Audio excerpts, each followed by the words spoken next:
Estamos próximos a iniciar para que puedas escuchar Palabra de Dios. Una palabra directa al corazón que cambia y transformará tu vida.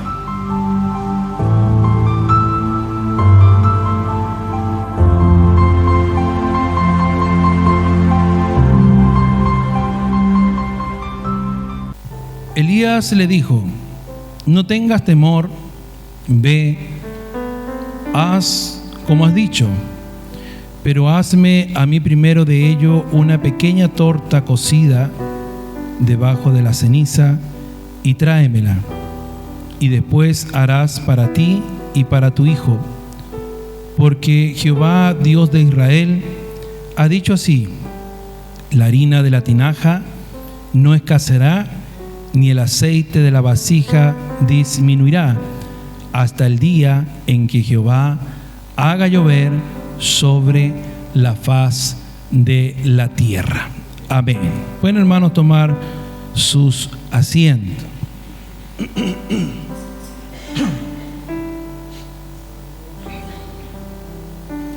Bendito sea el nombre de nuestro Dios. Alabado sea el Señor. ¿Cuánto alaban a Dios, hermanos? Elías y la viuda de Sarepta. Hay tres, hermanos, tres asuntos que preocupan, hermanos, constantemente al pueblo de Dios. El primero tiene que ver con la guía de Dios. Y en estos versículos vemos, hermanos, cómo Elías fue guiado divinamente a la casa de una viuda. La palabra del Señor nos dice en el libro de los Salmos 37:23: por Jehová son ordenados los pasos del hombre, y Él aprueba su camino. El segundo asunto tiene que ver con lo que es la disciplina de Dios. Y el tercer asunto tiene que ver con la provisión de Dios. En Génesis 22:14 encontramos la historia de Abraham con Isaac. Cuando Dios le pide a su único, a su primogénito, que lo sacrifique en el monte Moriah. Y vemos ahí en el versículo 14 del capítulo 22 de Génesis que se presenta la provisión de Dios y dice: el Señor proveerá. Alabado sea el Señor. Después de que Elías, hermano, había estado allá en el arroyo, hermano, de Kerit durante aproximadamente un año, dice que este arroyo se secó. ¿Significaba eso que Dios había fallado? No. Significaba que Dios estaba a punto de guiarlo. Y nos preguntamos: ¿a dónde? Donde una mujer viuda, a quien había mandado, dice, que lo sustentara, que sustentara, hermano, al profeta. Pero veamos un poco, hermano, la historia, el contexto histórico, hermano, en dónde y cuándo y el por qué sucedió la historia que hoy estamos viendo. La historia de Elías, hermano, y la viuda de Sarepta se desarrolla en el contexto de una profunda crisis espiritual y natural en el reino de Israel. Si nosotros vamos hacia atrás de este capítulo que hemos leído en esta hora, encontramos por lo menos 6 reinados. Y esos 6 reinados, cada uno de ellos, dice la Biblia, que hicieron lo malo delante de los ojos de Jehová. Y llevaron a Israel por el camino errado, por el camino equivocado.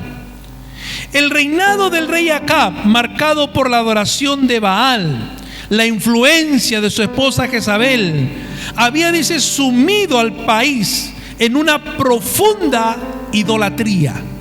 Estamos hablando del reinado, del contexto donde se encuentra, hermanos, Elías con la viuda de Sarepta, que era el reinado de Acab, que también hizo lo malo delante de los ojos del Señor. ¿Cuánto alaban a Dios, hermanos? Dice que la adoración, hermanos, de Baal, dios cananeo de la fertilidad, se convirtió ahí en una práctica generalizada, eclipsando la fidelidad al único Dios verdadero.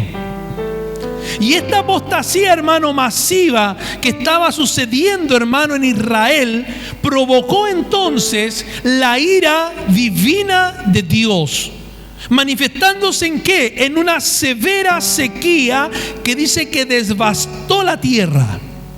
Los ríos se secaron, las cosechas, hermanos, fracasaron, el hambre azotó a la población, generando una situación, hermano, de desesperación, de sufrimiento generalizado. La sequía, hermano, no era simplemente un fenómeno natural, era consecuencia directa, aleluya, del juicio divino sobre la infidelidad de Israel al pacto con Dios.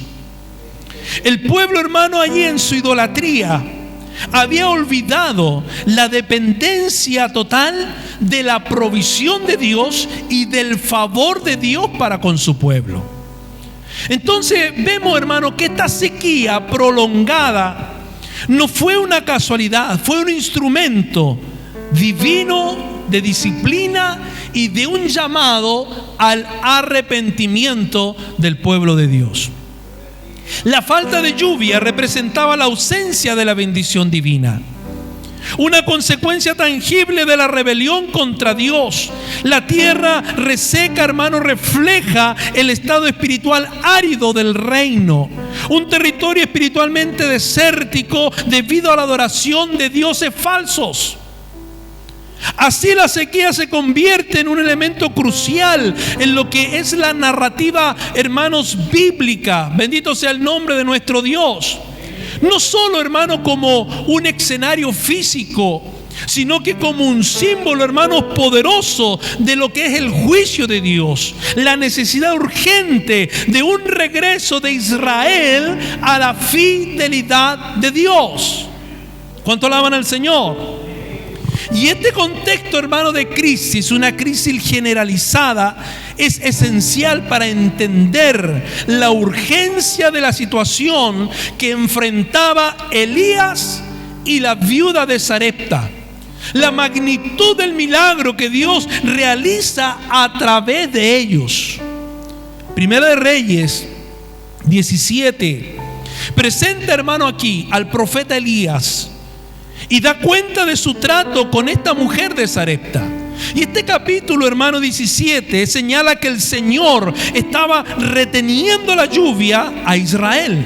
Versículo 1: vive Jehová, Dios de Israel, en cuya presencia estoy, que no habrá lluvia ni rocío en estos años, sino por mi palabra.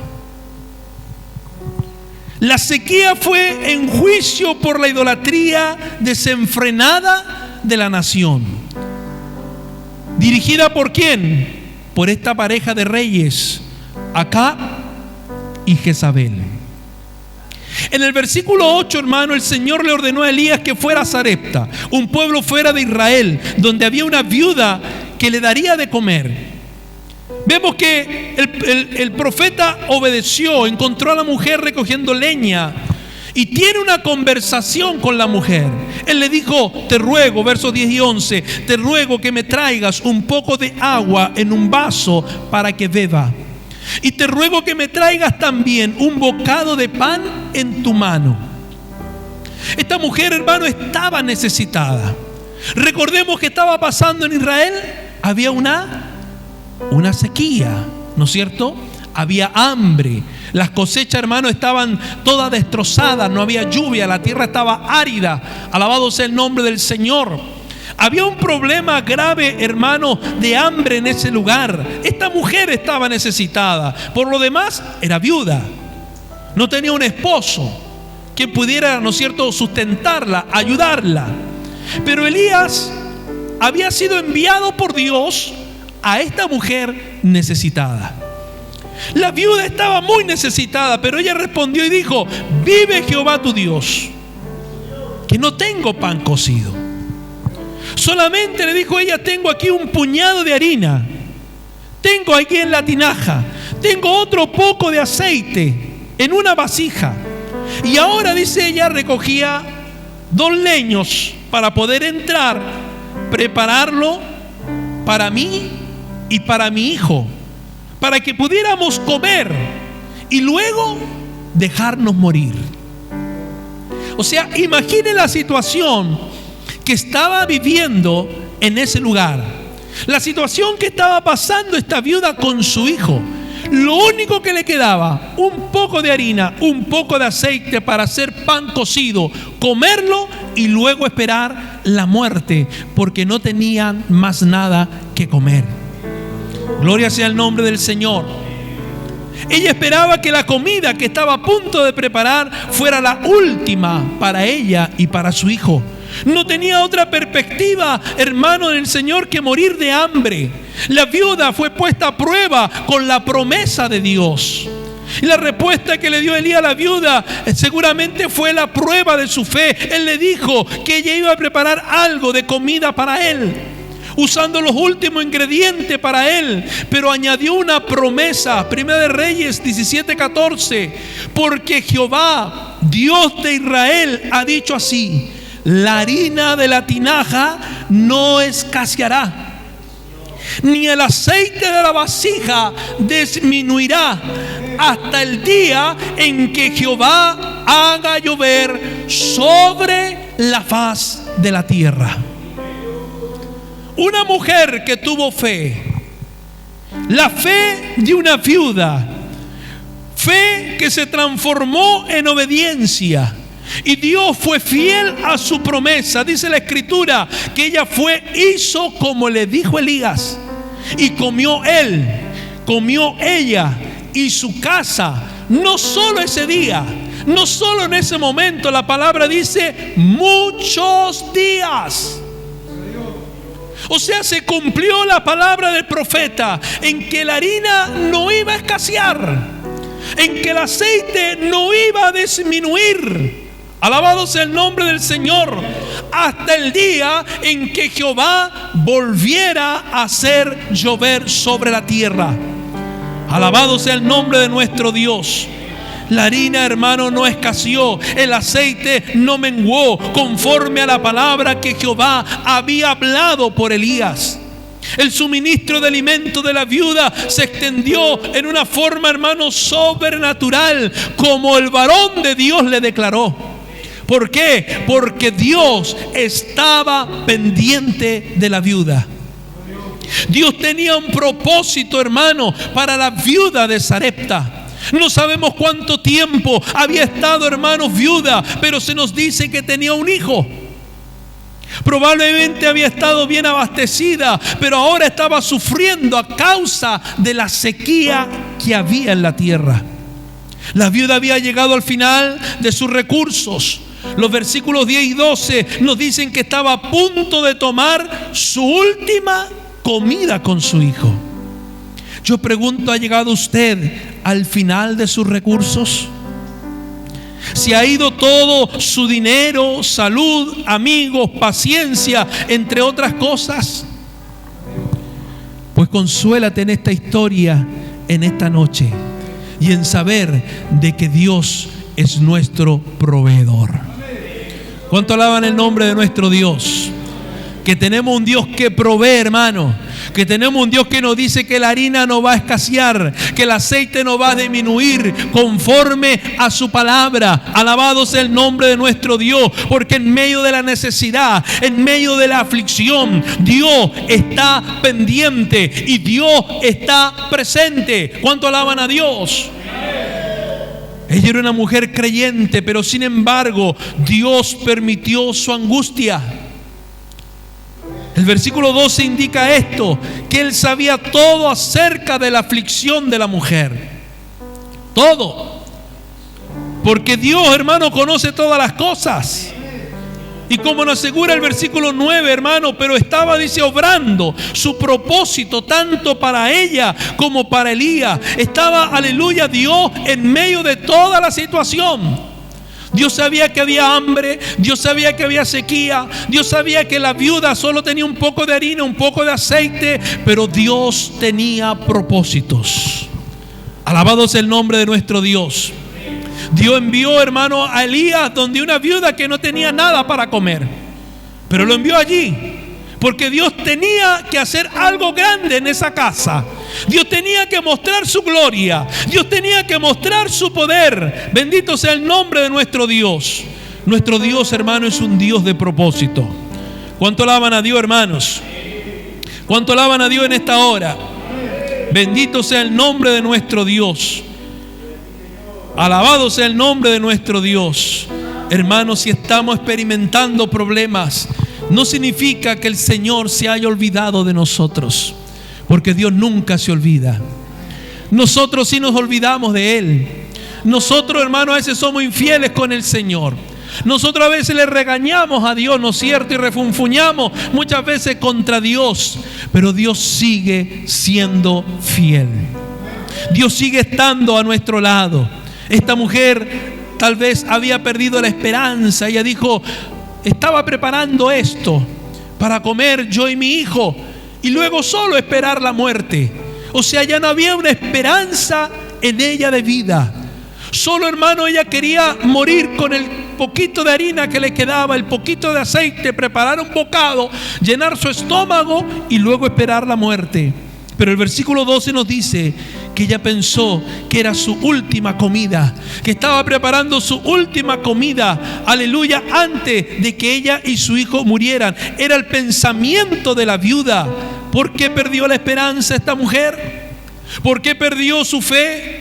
Porque sus ojos estaban sobre la tinaja de harina, sus ojos estaban sobre la vasija de aceite, en vez de estar puestos los ojos en el autor y consumador de la vida, en aquel que es nuestro proveedor, en aquel, aleluya, que hace todas las cosas posibles.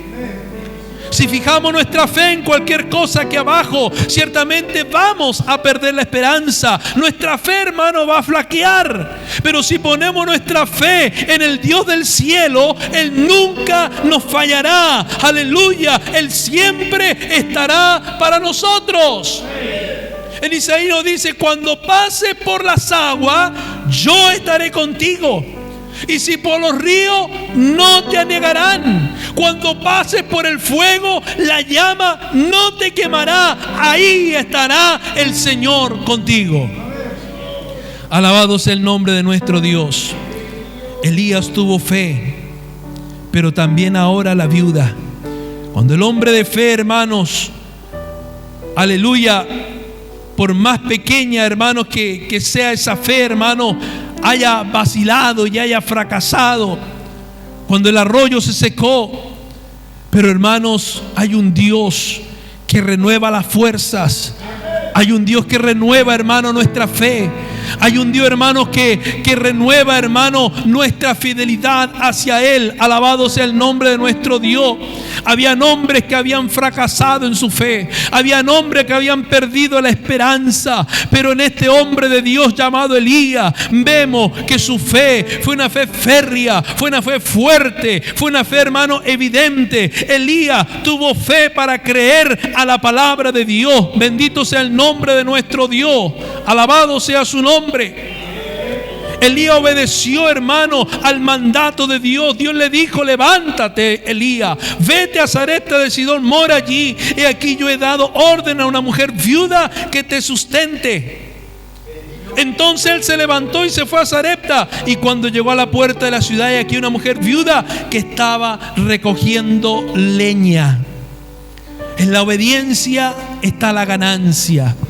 Cuando nosotros obedecemos a Dios en fe, entonces Dios cumple sus propósitos en nosotros. Elías vivió de la palabra del Señor, como nosotros hoy debemos de hacerlos también. Aleluya, de poder confiar en el Dios que nos llamó. Amén.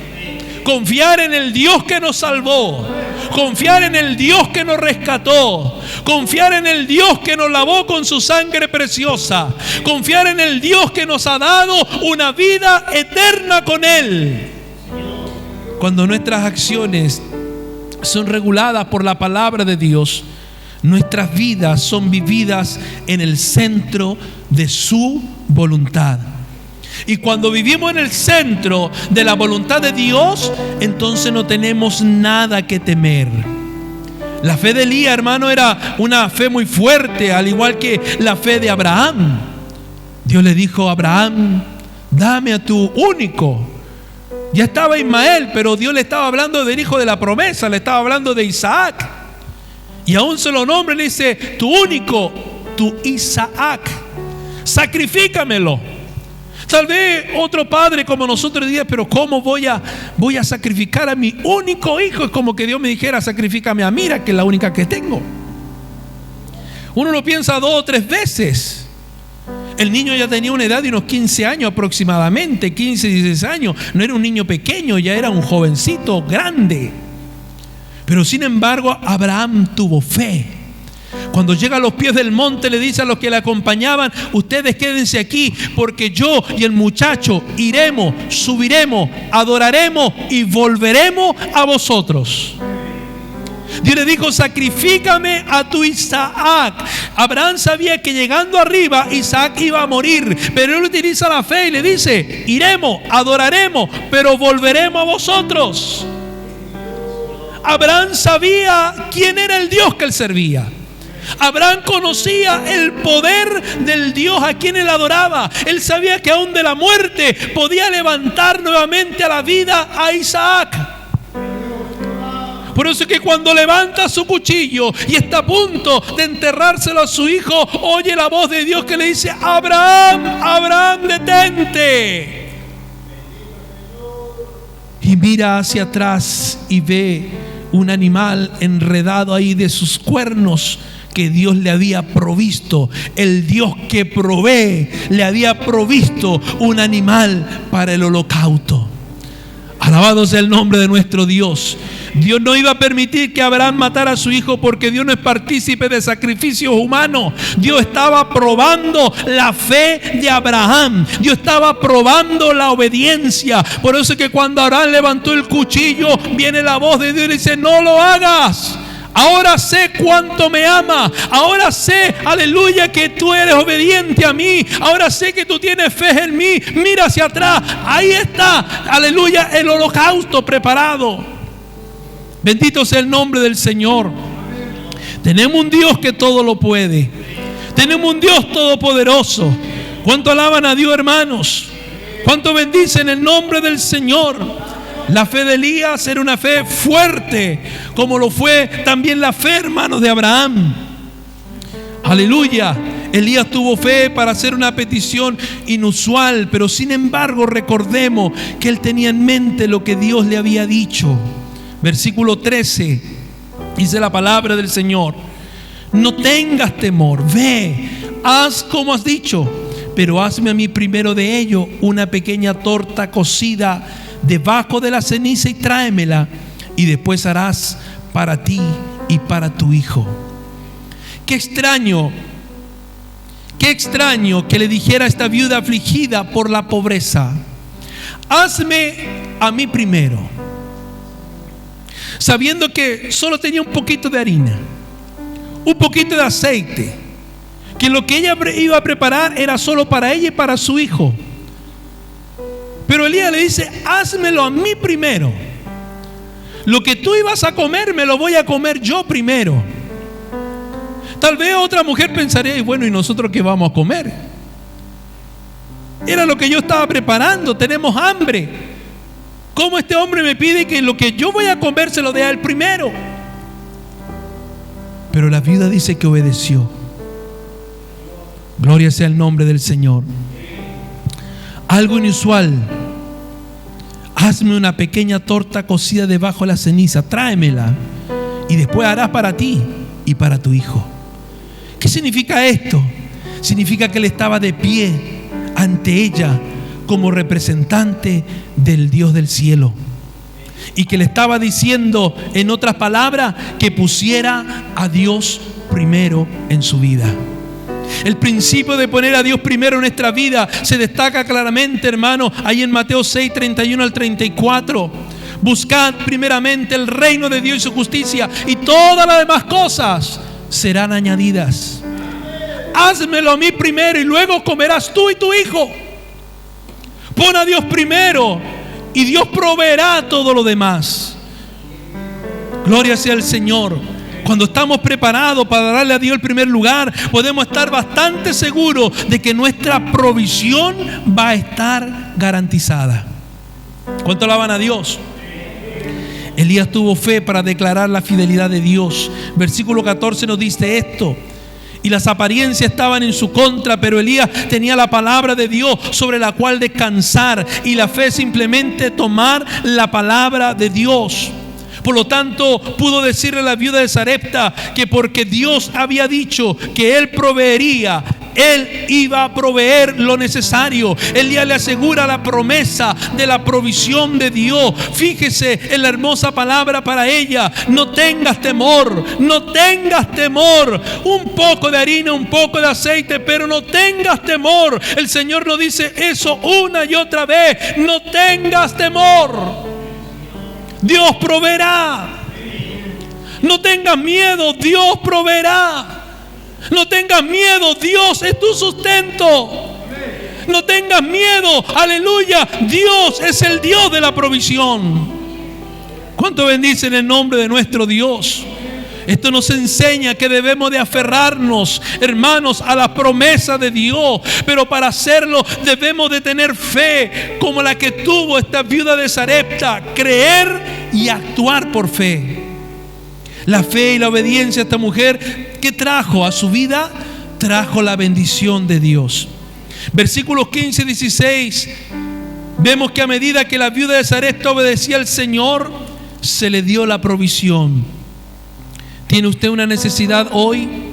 Tal vez financiera, tal vez apremiante, angustiante, y se pregunta: ¿de dónde proviene el suministro? Quizá el Señor te esté guiando a establecer algún negocio, algo particular en tu hogar, y te pregunta cómo lo vas a proveer. O te pregunta cómo podrás llegar a fin de mes cuando ya no puedes trabajar. Pero Dios es el Dios de la provisión. La palabra del Señor nos dice: joven fui y he envejecido, y no he visto justo desamparado, ni que su descendencia mendigue pan. Recuerde que las provisiones de Dios nunca fallan donde hay fe. Amén. Las provisiones de Dios nunca fallan, hermano, donde hay fe. Dios cumplió su promesa a la viuda por medio del profeta Elías. Dios cumplió su promesa, porque el Dios que tú y yo servimos es un Dios que cumple las promesas. Él no es un Dios, hermano, que habla y miente. Él no es un Dios que habla y no cumple. El Dios que nosotros servimos es un Dios que provee siempre. Es un Dios que cumple su promesa. Y cuando andamos por fe y no por vista, entonces Él suple todo lo que nos falta conforme a su riqueza en gloria en Cristo Jesús. Aleluya, gloria sea el nombre del Señor. ¿Cuánto alaban a Dios, hermanos? ¿Cuántas veces hemos dudado después de ver la provisión de Dios para nuestra vida? Hemos visto las maravillas de Dios, y cuando nos encontramos de nuevo en una situación difícil, de pronto, al igual que Israel, frente a la adversidad, comenzamos a dudar del Dios que nos provee. Israel vio la mano poderosa de Dios, cómo los sacó de Egipto, cómo los libertó de Faraón. Pero cuando se encontraron frente al Mar Rojo, comenzaron a dudar. Le dijeron a Moisés: ¿acaso no había mejores sepulcros allá en Egipto que nos trajiste a morir aquí? Dios viene, le provee una carretera en seco, los libra de la mano del faraón. Comienzan a renegar contra Dios. Dios le manda, ¿no es cierto?, el maná. Se hastiaron del maná, volvieron a renegar. Dios le manda, ¿no es cierto?, carne. Aleluya, se volvieron a hastiar. Dios le manda ahí una peña que le recorre todo el camino y le da agua para ellos y sus animales. Pero el pueblo seguía renegando. Muchas veces nosotros somos al igual que Israel. Dudamos después de ver la provisión de Dios para nuestra vida. Vemos las maravillas de Dios obrando en nosotros, en nuestra familia, aleluya, en nuestra propia vida. Y cuando nos encontramos de nuevo en una situación difícil, de pronto volvemos a dudar. Pero sin embargo, aún en momentos de duda, Dios permanece fiel a sus promesas. Y al igual que como hizo con la viuda de Sarepta, Él mirará nuestra aflicción y nos ayudará, porque Él tiene cuidado de nosotros. Amén. Él tiene cuidado de nosotros. Él mirará nuestra situación difícil. Él mirará nuestro problema. Y cual Padre amante vendrá en nuestra ayuda, traerá provisión y proveerá para nuestra necesidad. Dios es un Dios, hermano, de promesas, y es un Dios que cumple lo que Él habla. ¿Cuánto alaban a Dios, hermanos? Elías clamó a Dios y dijo: Jehová, Dios mío, había muerto el único hijo. Mire, la viuda estaba pasando por una tremenda necesidad. Había hambre, no había cosecha, no había comida. Llegó el varón de Dios a la casa, le pidió que le diera comida a él primero, pero le dijo: confíen, luego comerán ustedes. Pero ahora se le muere el hijo, el único hijo que tenía. Pero allí el varón de Dios clama y dice: Jehová, Dios mío, te ruego que haga volver el alma de este niño a él. Y el niño fue restaurado a la vida. Ese es el Dios que nosotros servimos. Ese es el Dios de la esperanza. Dios llegó a la casa de la viuda cuando la viuda no tenía esperanza. No tenía esperanza de vida ni para ella ni para su hijo. Aleluya. Y cuando el hijo muere tampoco había esperanza. Pero el Dios de la esperanza estaba ahí. Aleluya. El Dios de la esperanza había llegado al hogar de la viuda para darle de comer, para sustentarla y para devolverle la vida al hijo que había muerto. Alabado sea el nombre del Señor. Y cuando la mujer vio esto, dijo: ahora conozco que tú eres varón de Dios y que la palabra de Jehová es verdad en tu boca. ¿Cuánto alaban a Dios, hermanos? El Dios de la esperanza está con nosotros también. Tal vez hemos vivido días difíciles, hemos vivido tiempos difíciles. Tal vez que al igual que esta viuda hemos querido solamente echarnos a morir. Pero Dios está aquí para restaurar, para bendecir, para proveer y para darnos la esperanza que nosotros estamos necesitando. Amén. Yo no sé cuál es la dificultad que usted ha estado pasando, pero una cosa sí estoy seguro: que aquel Dios que llegó a la casa de la viuda para traerle una esperanza, para traerle provisión, para traer un milagro, es el mismo Dios que está con nosotros en esta noche, en este lugar, por medio de su Espíritu Santo. Y aquel que le cree, recibe su milagro. Aquel que tiene fe, recibe el milagro. Aquel que cree en Él, recibe la provisión, recibe la esperanza y recibe el milagro que Dios tiene preparado para usted. ¿Cuánto le creen a Dios? ¿Cuánto realmente le creen a Dios? Aunque no tenga ni un 20 en su bolsillo, ¿cuánto le creen a Dios, hermanos? Alabado sea el nombre del Señor. El Dios de la esperanza, el Dios que provee, hermano, el Dios que ve nuestras necesidades. Él es quien suple todas nuestras necesidades. Alabado sea el nombre del Señor. Pero busquemos su reino, busquemos su justicia, y todas las demás cosas Dios la va a añadir a nuestra vida. Amén. Dios la va a añadir, porque Él nunca nos va a dejar, Él nunca nos va a desamparar. ¿Cuánto alaban a Dios, hermanos? ¿Cuánto bendicen el nombre del Señor? ¿Cuánto creen que Él todavía obra milagros? ¿Cuánto creen que Él sigue proveyendo? ¿Cuánto creen, hermano, que Él todavía sigue haciendo milagros en este tiempo en el cual vivimos? Alabado sea el nombre de Jesús. Esto lo he contado en otra ocasión y lo vuelvo a contar. Hace muchos años atrás, hermanos, estaba iniciando el mes, ganaba muy poco y solo tenía 10,000 pesos en mis bolsillos. Y me tocaba, hermano, asistir a la iglesia de Tacna. Y faltaba muchos días para terminar el mes. Había que comer, había que comprar mercadería. Y solo habían 10,000 en mis bolsillos. Y yo iba, hermanos, conduciendo en mi vehículo y hablando con Dios en mi mente: Señor, son los únicos 10,000 que tengo. Y tenía que echarle combustible al auto para poder ir a Tacna.